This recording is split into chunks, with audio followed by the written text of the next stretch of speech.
A mother held her son's hand tightly as they walked into the school. Her face looked worried, her eyes tired but hopeful.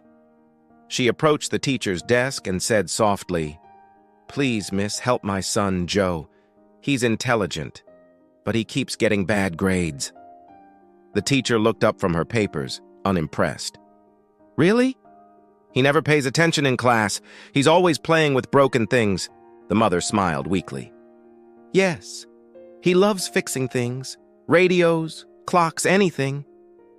Please, just guide him. He's a good boy." The teacher sighed, tapping her pen. "All right," she said. "I'll do my best, but tell him to focus." The next day, the class took a test. When the papers were returned, Joe's was marked with a big red F. The teacher frowned and marched to his desk. "You failed again, Joe," she said sharply. "How will you ever succeed with this empty brain of yours?" Joe said nothing. He just sat there, quietly repairing a broken clock he'd found in the classroom bin. The teacher rolled her eyes.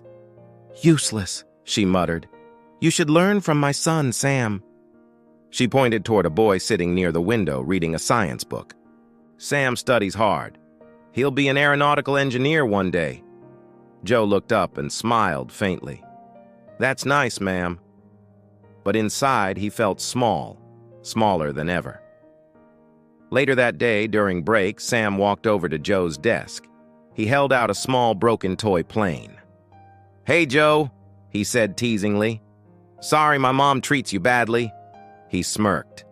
"Anyway, can you fix my toy?" Joe glanced up. "I'll fix it later, Sam. I'm busy now." Sam frowned. "No, I want it now," Joe replied calmly. "I said later, I'm busy." Sam laughed and looked around at his friends. "Just kidding, fine toy repairer," he said mockingly. The other kids burst into laughter. Joe's eyes welled up. He put his tools down and ran out of the classroom, crying silently. None of them chased after him. Years passed. Sam went on to university. He became everything his mother dreamed of, an aeronautical engineer working with big companies. He traveled, bought a new car, and lived proudly. Joe? No one knew where he ended up. Most assumed he failed. One day, Sam received a message. "We'd like to invite you for an interview at Future Tech Innovations, the leading technology company in the city." Sam was thrilled. "This is my chance," he told himself. "I'll finally reach the top." He arrived at the massive glass building, nervous but excited. At the entrance, a janitor greeted him politely. "Good morning, sir. Welcome to Future Tech." Sam glanced at the man, then did a double take. "Wait, Joe? Joe from school?" he said, chuckling. "You work here as a janitor?" Joe smiled kindly. "Yes, I do. Please, go straight to the front desk." Sam laughed to himself as he walked away. "Still fixing broken things, huh?" he muttered under his breath. A few minutes later, Sam sat in the waiting area. The manager entered and shook his hand. "Mr. Sam, your qualifications are impressive," he said. "It would be a dream to work here," Sam replied proudly. "Well," the manager said, "our CEO will see you shortly." 10 minutes later, Sam was escorted into a large, elegant office. The door opened slowly, and there, behind a grand desk, sat Joe. For a moment, Sam couldn't move. He blinked, his jaw dropping. "Joe?" he stammered. "You're the CEO?" Joe smiled softly, standing up. "Yes, Sam. Welcome to my company." Sam felt his throat tighten. "But I thought you were just a janitor." Joe chuckled. "I started as one. I loved fixing things, remember? I fixed the machines here when no one else could." The owner noticed.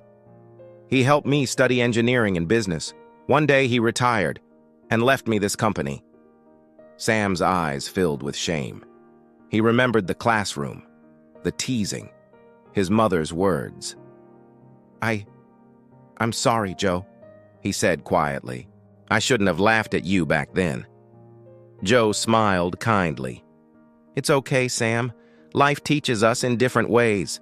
You built planes, I built solutions." Then Joe extended his hand. Welcome aboard. Let's build something great together." Tears filled Sam's eyes as he shook Joe's hand. That day he learned that success isn't about grades, it's about passion. And the boy everyone laughed at became the man everyone respected. Because those who fix broken things often know best how to build something strong. If you believe every child deserves a chance, drop a and share this story to inspire others.